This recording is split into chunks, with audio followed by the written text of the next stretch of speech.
In my village, there was a forest nobody entered even after sunset. The elders said it was cursed. They said if you had your name being called from inside the forest at night, you must never answer. Most people thought it was just an old story meant to scare children, until the night my younger brother disappeared. My name is Ada. I grew up in a small village surrounded by thick forests and farmland. Life was simple. We farmed during the day and gathered around at night to listen to stories from the elders. One of those stories was always about the Fobbiden Forest. The forest stood at the edge of the village like a dark wall. Even during the day, sunlight barely reached the ground beneath its grasp. No hunter stayed here long, no farmer cleared land near it. Everyone avoided it. My grandma warned me about it countless times. That forest is alive, she would say. I always laugh. How could a forest be alive? One evening, my younger brother Chike went to gather firewood. He was only 12 years old. The sun was already setting when he left. I told him to hurry. He smiled and ran off. Hours passed, night arrived. Chike did not return. At first, we thought he had stopped to play with friends. Then we searched the village. Nobody had seen him. Fear began to spread. Men carrying lanterns formed a search group. They searched the farm, the river, the old road. Nothing. Then one hunter found footprints. The track led directly towards the Forbidden Forest. The entire village fell silent. That night, nobody slept. Around midnight, I heard a voice outside my window. Ada! My heart stopped. It sounded like Chike. Ada!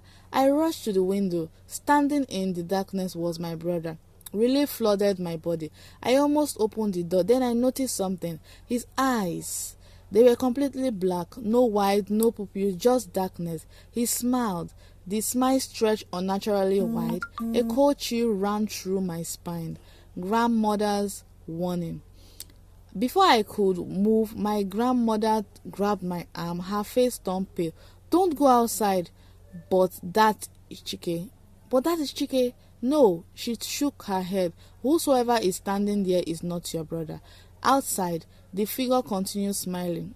Then he slowly walked back towards the forest without turning around, without blinking, disappearing into the darkness. I didn't sleep for the rest of the night. The next morning, the village chief called a meeting. The oldest elders gathered beneath the giant tree. For the first time, they revealed the truth. 5 years earlier, villagers had trapped an evil spirit inside the forest. The spirit fed on fears. Every decade, it tried to escape to regain strength. It lured people into the forest. Many who entered were never seen again. The elders believed Chike had become its newest victim. I refused to accept it. I was going to bring my brother home, no matter what. The following night, I took a lantern and left secretly. The moon hung low in the sky. The forest entrance felt colder than the rest of the village. As I stepped inside, strange sounds surrounded me. Whispers, footsteps, soft laughter. Yes, nobody was there. The deeper I walked, the darker everything became. Soon, I found something hanging from a tree branch. It was Chike's sandal. My heart sank. I knew I was on the right path. The whispers grew louder, the voices. Soon, they began calling my name. Ada, Ada, Ada. The voice came from every direction. Some sounded like children, others sounded like old and broken. I remembered my grandmother's warning, never answer, so I kept walking. Suddenly, the forest became silent, completely silent. That frightened me more than the voices. Hours later, I discovered an ancient shrine hidden among the giant trees. The structure looked abandoned. Its stone walls were covered with strange symbols. Candles burned even though nobody was there. At the center stood a massive stone altar. Then I heard a scream. Ada! It was Chike. The sound came from beneath the shrine. On the ground, behind the altar, I found a hidden staircase. It led underground. The air smelled old and damp. My lantern barely illuminated the path ahead. As I descended deeper, I saw figures standing against the wall. Dozens of them, men, women, children, missing villagers from different generations. Their eyes were closed. They stood motionless like statues. Then one of them opened its eyes. Then another, then another. Every single one turned towards me. At the end of the chamber sat a giant shadow. Its body seemed made of darkness itself. Only its glowing red eyes were visible. Chike stood beside it, unable to move. The spirit smiled. "You have come for your brother." Its voice echoed through the chamber. I couldn't speak. The creature stood. The ground shook beneath its feet. Fear consumed me. Yes, I stepped forward. "I want my brother back." The spirit laughed, a terrible sound like hundreds of voices screaming together. The spirit explained the truth.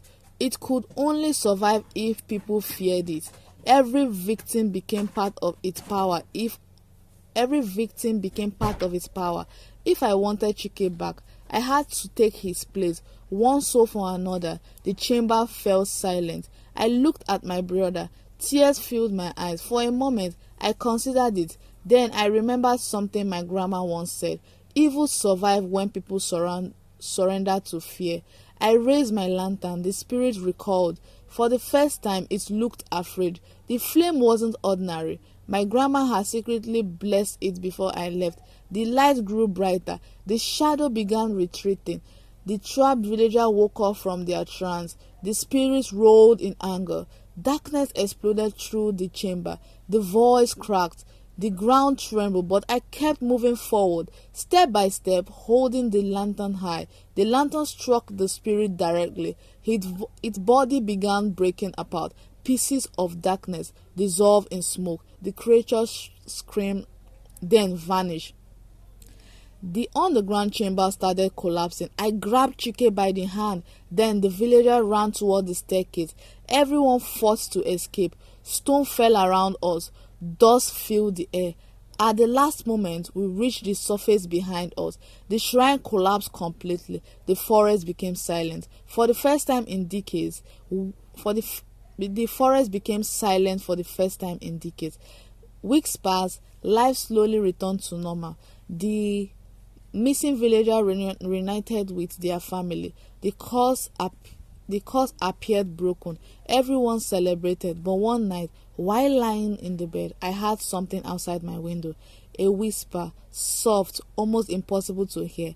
"Ada!" I froze. Slowly, I looked toward the darkness outside. Two glowing red eyes stared back at me